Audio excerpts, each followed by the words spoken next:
बताए थे। तो वो समास के हमारे मुख्य चार भेद होते हैं, और हमारे भेद अगर एनसीईआरटी के अनुसार लें तो हमारे होते हैं 6। तो इसमें से हमारा जो पहला भेदभाव, हमारा पहला जो हमारा जो भेद था वो था हमारा अव्ययी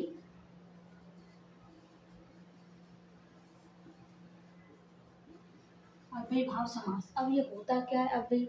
तो अव्ययी ऐसे वर्ण होते हैं कि जिन वर्णों को हम क्या नहीं कर सकते, उनको हम किसी भी लिंग और वचन में जिसको हम चेंज नहीं कर सकते। जैसे कि हम कोई वर्ड हम आज वर्ड ले लेते हैं, ठीक है ना, तब आज वर्ड को अगर हम लिंग में अगर स्त्रीलिंग करें तो अजी हो नहीं सकता, और बहुवचन करें तो अजा हो नहीं सकता। अगर हम इसको अगर इसको हम नहीं सॉरी अगर इसको हम पुल्लिंग करेंगे तो अजा हो नहीं सकता, अगर हम इसको बहुवचन करें तो अजो हो नहीं सकता। तो कहने का मतलब ये है कि ऐसे वर्ड जिनको हम लिंग और वचन में चेंज नहीं कर सकते वो हमारे अव्ययी भाव होते हैं।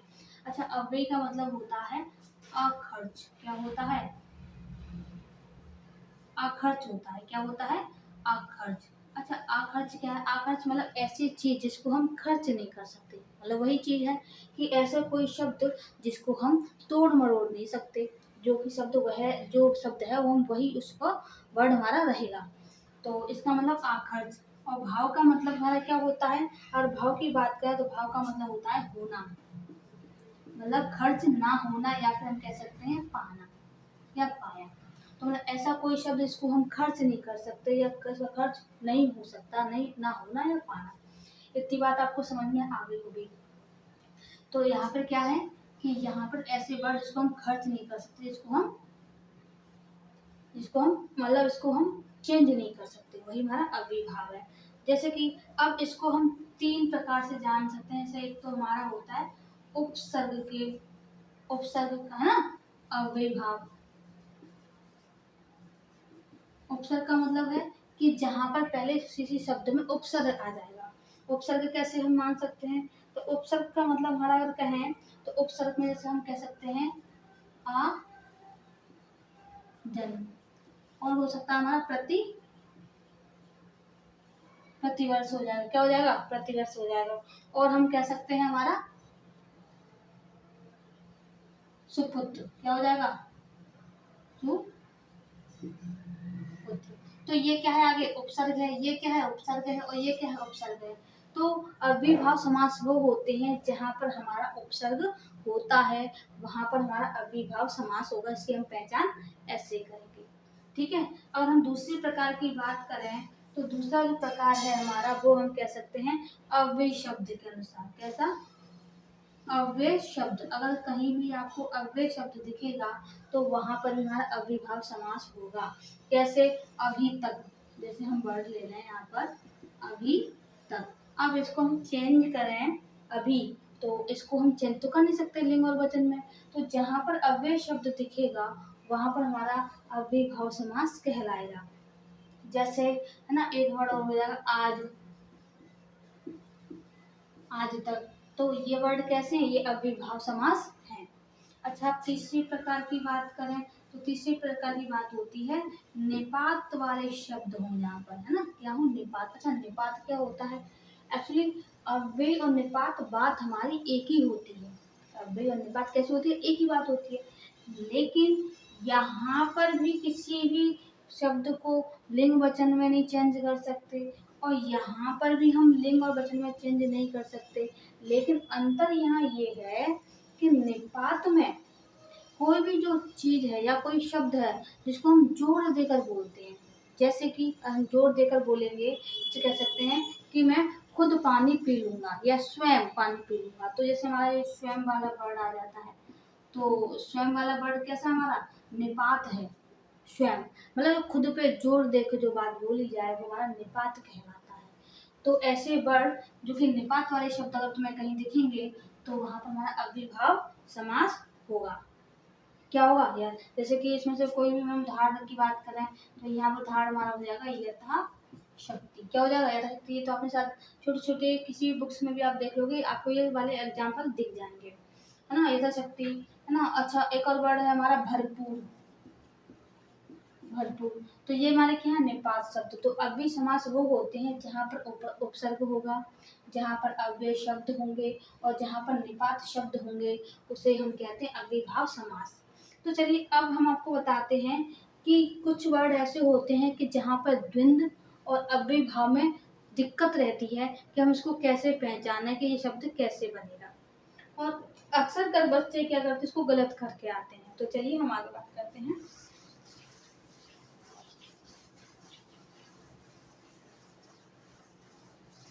ठीक है, अब अगली हम आगे बात करेंगे तो कैसे करेंगे, चलिए बात करते हैं सीधे सीधे। तो यहाँ पर क्या है, चलिए सबसे पहले हम बात करें तो यहाँ पर पहले तो होंगे अव्ययीभाव। ठीक है, अव्ययीभाव शब्द होंगे। दूसरा क्या होगा, और यहाँ पर हमारा क्या रहेगा, यहाँ पर भी हमारा अव्ययीभाव रहेगा। ठीक, और दूसरा तीसरा क्या रहेगा, तीसरा हमारा रहेगा यहाँ पर द्वंद्व, द्वंद्व समास। यहाँ पे क्या रहेगा समास, यहाँ पे क्या रहेगा समास। अब चलिए अंतर करते हैं, है ना? अंतर क्या है, तो देखिए पहली बात कहें तो अव्ययीभाव समास क्या है, तो पहले हम कोई वर्ड कहें आगे पीछे, अब आप लोग क्या कहोगे सीधे सीधे, अरे ये तो द्वंद्व है, कहोगे या नहीं कहोगे, क्योंकि इसका विपरीत आ गया है ना। द्वंद्व का मतलब क्या होता है, विपरीतात्मक वर्ड होता है। तो यहाँ पर एक बात देखिएगा, क्या हम आगे वाले वर्ड को लिंग वचन में चेंज कर सकते हैं, बताइएगा। अगर नहीं है तो एक बार चेक कीजिएगा कि हम कर सकते हैं या फिर नहीं। तो यहाँ पर क्या है कि यहाँ पर हमारा इसको हम चेंज नहीं कर सकते, अव्ययीभाव हुआ है ना। तो ये क्या है, हमारा अव्ययीभाव ही रहेगा, इसलिए हमने इसको यहाँ रखा है। अगर कुछ बच्चे होते तो इसको हम द्वंद्व में ही लगाते। अगला एक वर्ड आता है हमारा क्या, ऊपर नीचे, है ना। तो ये भी क्या है, द्वंद्व के समान है, क्योंकि ये विपरीतात्मक वर्ड है। तो क्या है ये हमारा अव्ययीभाव समास है। ठीक है, एक वर्ड हमारा क्या आता है, इधर उधर, ये क्या है, ये भी हमारे अव्ययीभाव है। एक हमारा क्या आता है, दाएं बाएं, ये क्या है, ये भी हमारे कैसे हैं, ये हमारे विपरीतात्मक वर्ड हैं, लेकिन है क्या ये अव्ययीभाव समास में हमारे आते हैं। इसको आप ये नहीं कह सकते, ये द्वंद्व में आएंगे। ठीक है, चलिए अच्छा एक वर्ड इसमें हमारा और क्या होता है, दिनों दिन। दिनों दिन वाला वर्ड कैसा है, अव्ययीभाव समास है हमारा। ठीक है, एक होता है हमारा क्या, रातों रात। तो क्या है ये, अव्ययीभाव समास है ये। ठीक, अगला वर्ड आता है हाथों हाथ, हाथों हाथ।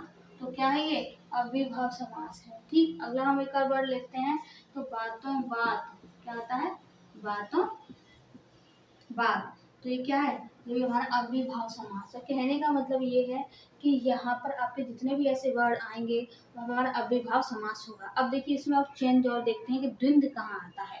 द्वंद्व की बात करें तो हम यहाँ कहते हैं दिन दिन, ठीक है ना।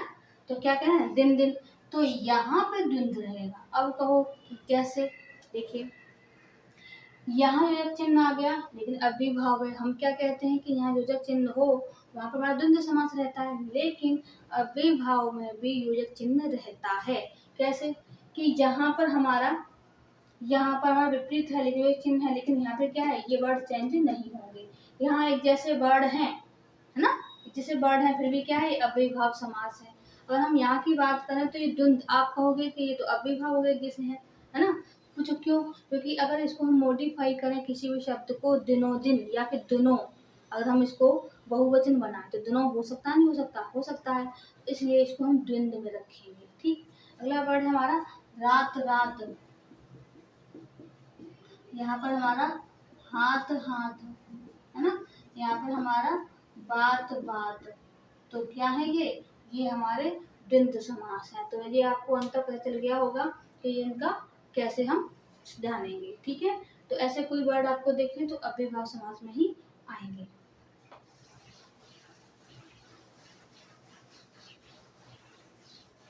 इतनी बात आपको समझ में आ गई होगी कि अव्ययीभाव समास क्या होता है।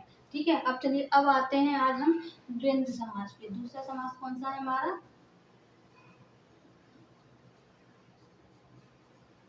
द्वंद्व समास। तो द्वंद्व समास क्या है हमारा? द्वंद्व समास वो है कि जहां पर हमारे दोनों पद कैसे होते हैं? प्रधान होते हैं। ठीक। तो दूसरी बात क्या है? दूसरी बात ये है कि जहां पर योजक चिन्ह हो बीच में, योजक चिन्ह हो, तो क्या होगा हमारा? द्वंद्व समास होगा। ठीक है। अच्छा, कुछ वर्ड हो जहां पर दोनों पद प्रधान हो गए, जो चिन्ह हो गया, और एक वर्ड आता है यहाँ पर विलोम शब्द आते हैं। क्या आते हैं? विलोम शब्द आते हैं या विपरीतात्मक वर्ड आते हैं, तो हमारा क्या होता है? तो हमारा होता है द्वंद्व समास होता है। इतनी बात आपको समझ में आ गई? तो चलिए, इतनी बात तो आ गई होगी। तो अब आगे हम चलते हैं इसको कैसे हमें समझना है द्वंद्व समास को। तो द्वंद्व समास में क्या आता है कि चलिए आगे पहला रूल अगर इसको लेके चलेंगे द्वंद्व समास में, यहाँ पर हम यहाँ पे कहते हैं जैसे कि दोनों दोनों पद समान है, चिन्ह है, तो हम कह देंगे राजा रानी। ये वाला वर्ड अगर आ जाएगा तो क्या है हमारा? द्वंद्व समास, क्योंकि यहाँ पे क्या है कि हमारा विपरीतात्मक वर्ड आता है। ठीक है। अब इसमें आता है हमारा पहला हमारा चिन्ह, हमारा पहला वाला वर्ड आता है कि जहाँ पर दो से अधिक है ना, दो या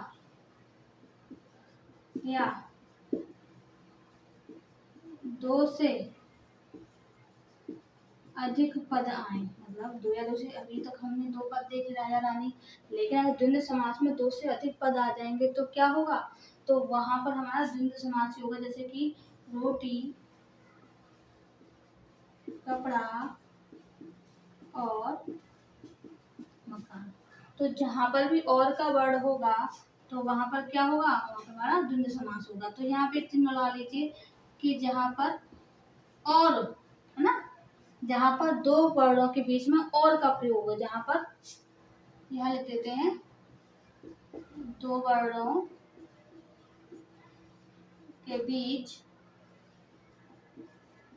और का प्रयोग हो। यहाँ दो वर्डों मतलब दो शब्द कह सकते हैं, वर्ड भी कहेंगे यहाँ पे हम, यहाँ पे कहेंगे दो शब्दों के बीच क्या आ जाएगा?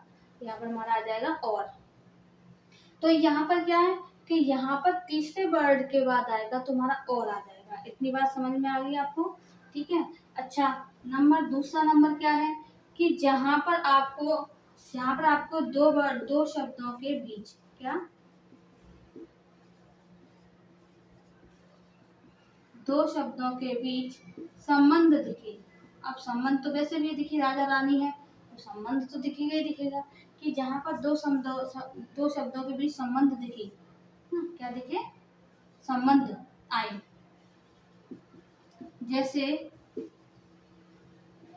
लड़का लड़की, बहन भाई, चाचा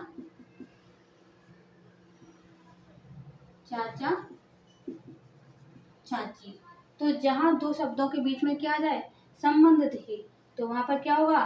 तो वहां पर होगा हमारा द्वंद्व समास। ठीक है।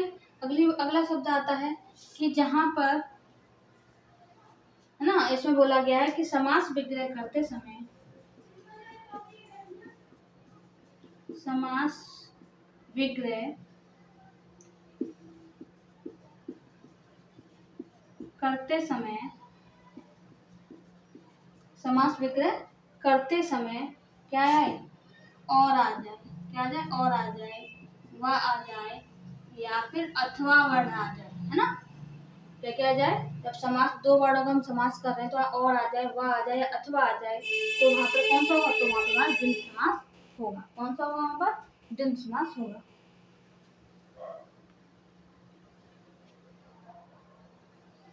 चलिए अब आगे चलते हैं। अगर आगे हम चलेंगे तो जैसे कि अगला वर्ड है, जैसे कि यहाँ पर जहां पर अर्ध आवृत्ति हो, क्या हो? अर्ध आवृत्ति वाले शब्द आए। कैसे आए? अर्ध आवृत्ति वाले शब्द आएंगे। जैसे कि हम कह सकते हैं क्या? चाय वाय। क्या? चाय वाय, चाय वाय, ऐसे वर्ड आते हैं। तो क्या है? ये हमारा क्या है? द्वंद्व कहलाएगा। क्या कहलाएगा? द्वंद्व कहलाएगा। जैसे कि हम कह सकते हैं कपड़ा बपड़ा, है ना, कपड़ा बपड़ा, क्या कहेंगे, कपड़ा बपड़ा। तो क्या है ये हमारा क्या है, द्वंद्व समास हो जाएगा। ठीक, चलिए अब आगे चलते हैं।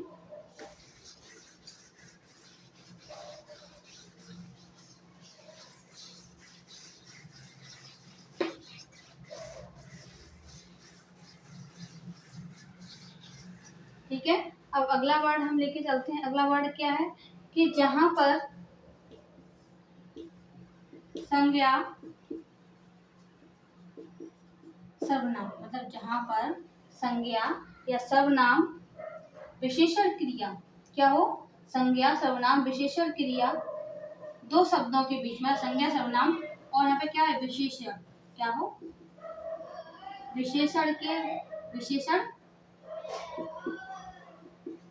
क्रिया के बीच, इसका क्रिया के बीच, क्रिया के बीच क्या आ जाए, योजक चिन्ह आ जाए, क्या आए, योजक चिन्ह हो, तो क्या होगा हमारा, वहां पर हमारा क्या होगा, हमारा द्वंद्व समास होगा। क्या होगा, द्वंद्व समास होगा। इतनी बात समझ में आ रही है आप लोगों के। चलिए अगला देखते हैं इसमें से। अच्छा ये बताइए, इतना मैंने आपको समझाया, वो समझ में आया। चलो हम उसको पहले ओरल बताते हैं कि पहला रूल ये था कि जहाँ पर दो या दो से अधिक पद आए तो क्या होता है, हमारा द्वंद्व समास होता है। दूसरी बात, जहाँ पर हमारा विपरीतात्मक वर्ड हो या विलोम शब्द हो तो क्या होगा, द्वंद्व समास होगा। ठीक, तीसरी बात, जहाँ पर और अथवा, ठीक है, या वह वर्ड आए तो क्या होगा, द्वंद्व समास होगा। तो ये हमारे द्वंद्व समास की पहचान है। तीसरा क्या है, तीसरा है हमारा जहाँ पर हमारा संज्ञा सर्वनाम विशेषण क्रिया के बीच एक चिन्ह आ जाएगा तो वहां पर हमारा द्वंद्व समास होगा। इतनी बात आपको समझ में आ गई होगी। एक और वर्ड था कि जहाँ पर अर्ध आवृत्ति हो, जहाँ शब्दों में अर्ध आवृत्ति हो तो वहां पर क्या होगा, द्वंद्व समास होगा। जैसे कि चाय वाय, कपड़ा बपड़ा, ठीक है, धागा वागा, तो क्या है, वहां पर हमारा क्या रहेगा, द्वंद्व समास रहेगा। अच्छा एक चीज और आगे लेके चलते हैं। एक चीज क्या है हमारे यहाँ पर कि एक चीज ये रहेगी कि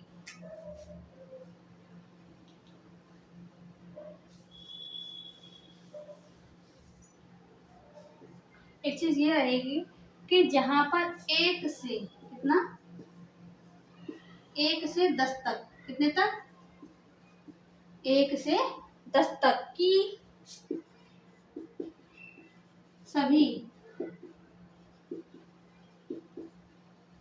सभी संख्याओं में, एक से लेकर 10 तक की सभी संख्याओं को छोड़कर, संख्याओं को, एक से लेकर 10 तक की सभी संख्याओं को छोड़कर, ठीक है, छोड़कर तथा 20, 30, 40, 50, 60, 70, 80 और 90, कितना, 90 और 100 आदि, आदि है ना, आदि है ना, आदि ढाई व आदि ढाई व सैकड़े, है ना, आदि ढाई व सैकड़ा की, किसकी,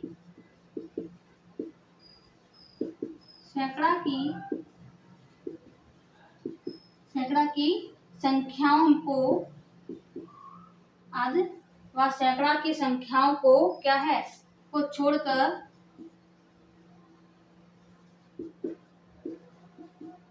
बाकी सब में, बाकी सब में क्या होता है, द्वंद्व समास होता है।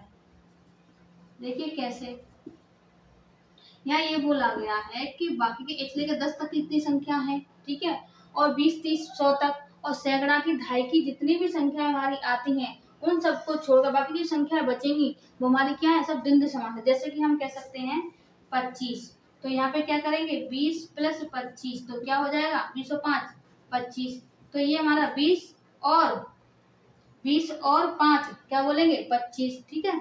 तो ऐसे हमारा क्या बन जाएगा, ये द्वंद्व समास बन जाएगा। इसको तोड़ देंगे, इसको बीच में से। इतनी बात समझ में आ गई, ठीक है। अच्छे अगला हम वर्ड करें, ठीक है, कि 55 वाला वर्ड लेते हैं, मान लीजिए तो 5 50 प्लस 5 क्या हो जाएगा 55। तो ये हमारा क्या है, ये हमारा द्वंद्व समास है। बाकी जैसे 70 80 90 100 ये वर्ड आ जाए तुम्हारा क्या रहेगा, तुम्हारा द्वंद्व समास नहीं होगा। ओके, चलिए अब अगला चलते हैं।